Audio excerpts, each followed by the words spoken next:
One of the directors or the writers came over to him and said, David, man, we got a great script, man. It's going to be awesome. Martin Lawrence is, he's going to be here with you, and you're going to, we create a scene that you come out of jail, and we're going to put you in a dress, and you're going to get Martin Lawrence out of jail or whatever. You're going to dress him in a dress. It's going to be hilarious.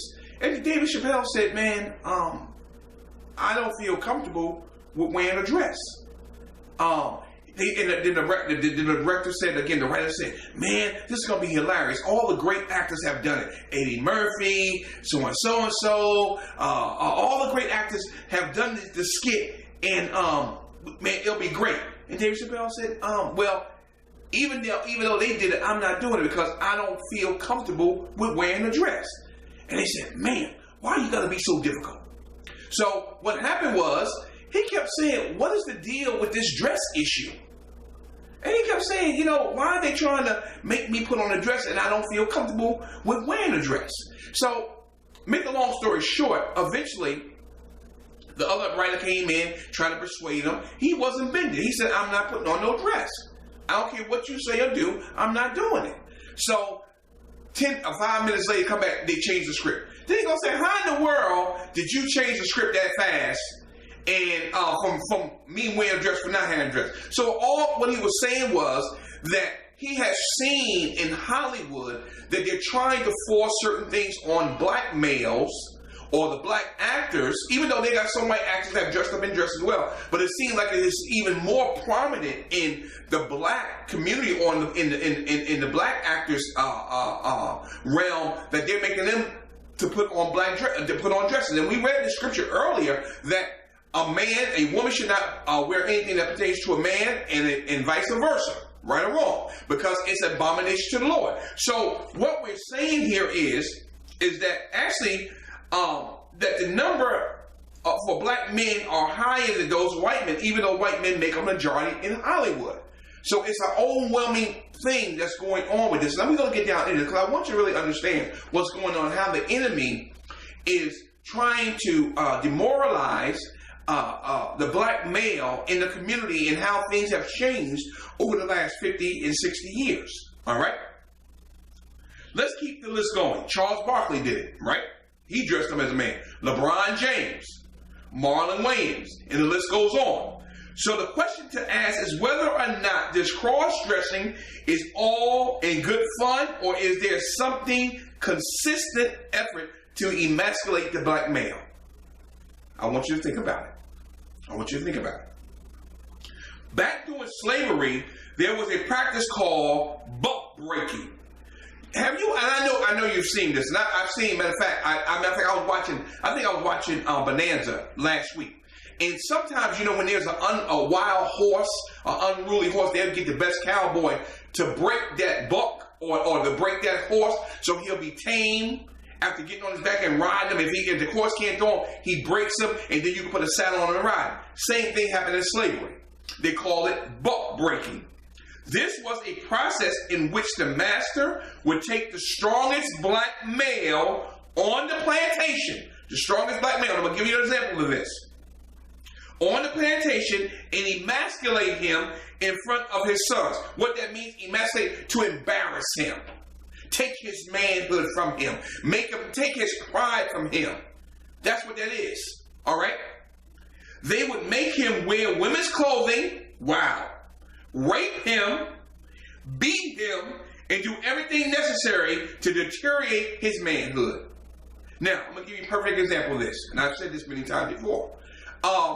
In the movie Roots, and we need to go back to that and see, and that's what this goes back to the phrase buck breaking. You remember when they came to the New World, you had Lou Gossett and you had LeVar Burton. And LeVar Burton held true to holding on to his heritage and where he came from, Africa, right? Excuse me. And what happened was, since they could not break him, all right, they tied him to the tree. And they had everybody standing around, men and women. And what that the slave master would do, every time he would ask him, the slave master told him, your new name is Toby. What I tell you about influencing. All right, listen to what I'm saying here. Every time the master would ask him, what is your name? LeVar Burton would say, Kunta Kinte. He would hit him with the whip. Pow! He said, what's your name? He said, Kunta Kinte. Pow! Hit him again. And this went on for a while. His back starting to bleed, whipping up over a period of time, just looking terrible. And then finally, they broke him, or Buck broke him, because he's one of the strongest, because he was not going to give in. So they had to break him. And once they broke him and broke his spirit, everybody else fell in line. That's what's happening. That's what's happening. And to this day, not direct, but indirect. You see what we're saying? We're going back to the indirect. In today's society, it was direct then, but indirect now through subliminal messaging. All right? Let's look at this. They would do this in front of the man's son, so they would have who they would do this to know who was in charge. The influence. All right?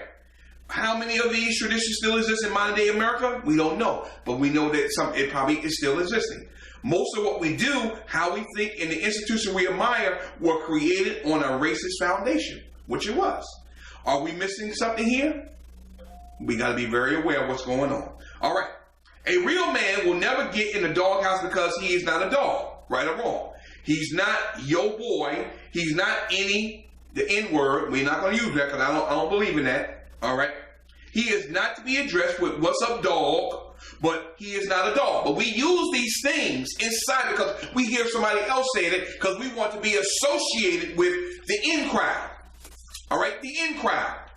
Because we're buying into the subliminal messaging. You see what I'm saying? So what happens is when we buy into these things, it emasculates us. It takes away from our manhood and what we really stand for, but we buy into that to fit in with the crowd. And we don't understand that it's destroying us slowly but surely. Right or wrong? He must not be a homosexual because such perversion distorts roles in the family and it goes against God. Present an awkward example, confuse the young male children, which we see. We talk about feminization of the black male now. All right? You send in the wrong messages, but that's what the culture wants them to think to deteriorate the black culture. All right?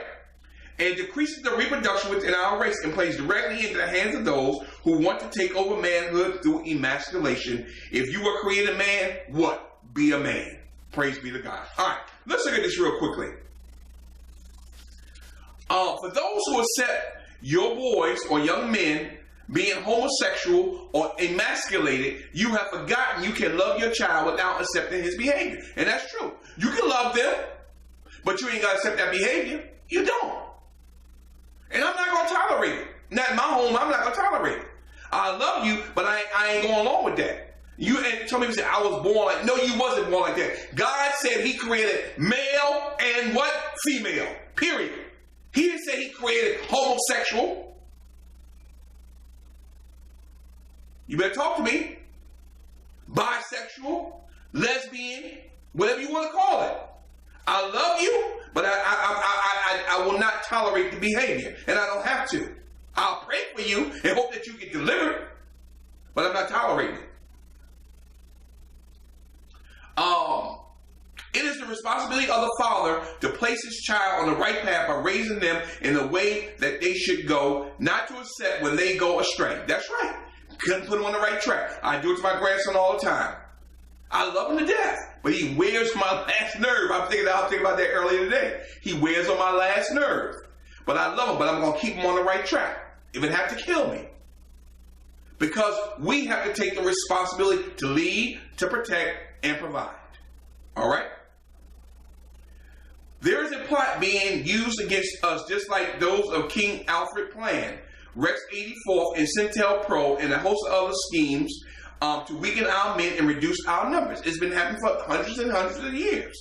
Physical slavery ended before it could finish the task. So mental, here it is, the subliminal messages through the community. Whoever controls the media controls the culture. There it is again. So mental slavery picked up where physical slavery left off. But this time, the plot is being implemented by using popular figures in the African American community, tricking our women into putting us down and tricking African American men into accepting or tolerating the redefining of him as anything but being a man. Praise be to God. Now, let's look at this. Who's doing this? It's the enemy. And what do we call this? We call it the Illuminati. How many of y'all heard of the Illuminati? Why does the Illuminati is making movie stars dress up as women, trying to emasculate them? That's the enemy. I told you, that's the enemy.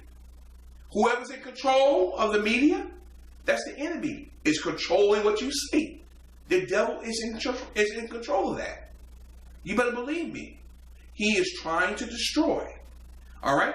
He has a satanic agenda to destroy men, especially in the African American community. All right, you better listen to what I'm saying. You know, the scripture comes to mind. What does it profit a man if he gain the whole world and lose his soul? Now, some of the actors, usually, if they refuse a part, if they don't refuse to do something, they don't get the money. They won't get that contract. So, are you willing to sell your soul for the money? Because scripture said, and what does the profit of man if he gain the whole world and lose his soul? And what will a man give in exchange for his soul? So, not only in Hollywood, but here, just in your regular surroundings, wherever you may be. You are presented with certain things in your life. Are you going to compromise your standards for money? I'm leaving that question out to you. That's up to you. The scripture says that God shall provide all my needs according to his riches and glory. Right or wrong? So I'm not going to sell out. I'm going to be sold out to him, but I'm not selling out to the world because the world don't have nothing for me. Because whatever's in the world is God's anyway because he created it. And whatever is his, if I ask, it shall be given to me. Praise be to God. I'm getting hot here today. If you don't do it, or you're not being, let me put it this way. Let me make it plain simple. Make it plain simple. You have a lot of friends, some of you, and especially young people, because they want to fit in. They want to be accepted. All right. They will sell their soul to be with the in crowd, to be accepted. Whether it's drinking, whether it's doing drugs, whether it's sex, or whatever it may be, they sell their soul to be accepted. And then what do they get out of it? Heartache. They drop out of school. They get hooked on drugs or whatever it may be because we want to be accepted. We are influenced by our surroundings and our environment. But if you're in God, your surroundings don't mean anything. The scripture says you're in the world, but you're not of the world. Yeah, you have to live within the world system, but you don't have to be directed by it. God leads you. He protects you. So whatever you need, he's going to provide for you. You ain't got to go looking for anything. He's going to provide what you need. All right? All right. Praise be to God. Let's go on. In search of manliness, the feminized male. We're going to do this and then okay. We're probably going to do one more episode of this next week. We'll close out and then we're going to a new go into something new in about 2 weeks. In the search of manliness, the feminized male. Young single women today often say, "Where are the manly men?" What do you mean? We have allowed, and women, you're just as guilty because if you're not there to support the man and you say you want to do things your way, and we talked about this a couple of weeks ago. If you take his means of providing for his family, if you take away the means of being the protector, take away the means of him leading, then what else is he going to do? He's going to become a feminized male, right or wrong. And then you ask, where are the manly men? Or where are the good men? There's very few and far between. Why? Because we have allowed the culture or the influence of an indirect soft genocide to influence our mind, and in turn it has destroyed the man was supposed to be the one that's supposed to be the leader, that's supposed to be the provider, the protector, and to be the one that's the scripture says to be strong in what? Be a man. All right. The relational reluctance among single guys drives them crazy. Many married women express the same kind of frustration over a husband who is ill-inclined towards leadership at home or moving intentionally towards them. And mothers are watching their boys grow up in a world woefully lacking in healthy male role models. So what happened? What do you mean? You haven't noticed what's happening? If there's no training, the scripture says in Proverbs 22:6, train up a child in the way he should go, and when he's old, he shall not depart from it. All right. Now, that is a financial scripture, but there's other meanings that lie behind that. We have to be trained by another man. And if there's no man there to train him, a true man, then he will never learn. Women, you cannot train that young boy to be a man because that's not your job. You are a woman. You are there to assist the husband. You are there to assist him. Support him. Not to rape. Now, I'm not saying that I know things happen in life. And you may be a single parent and you're trying to do the best you can, but you are not equipped to raise that boy as being a man. You can't do it. Because God didn't equip you that way. And a man cannot raise that daughter to be a woman. Can't do it. He can tell certain things about with respect from a man and what he can teach her to try to guide her in the right way. But as far as being a woman, he can't do that. Because he's not a woman. Plain and simple. All right? Manliness came under heavy assault in 3 consecutive waves, each crashing one upon the other in a monumental tsunami of change. The first one, we talked about this in our manhood class. How and what happened to manhood first? The first great wave was the Industrial Revolution. And what was that? In the late 1800s, all right, when men started to go off to work into the factories, it took the man out of the home. Where was the instruction? Because during that time, basically, you just had like a lot of farming. They were always there on the farm doing all these things. But then when the industrial age came in, machinery came in, the cars started being invented, other things, manufacturing started coming up, cities started being built. That took the man out of the home. So who was left in the home? The mother. Number one. And when that happened, there was no role model in the home. The template was broken because now the children depended on the mother, to raise them. Yes, the father was there, but he was not there all the time because he was working maybe 10, 12 hours in the factory. So when he came home, all he wanted to do was eat and go to bed. You understand what I'm saying? That was the first downfall on what happened to manly men. All right? Number 2.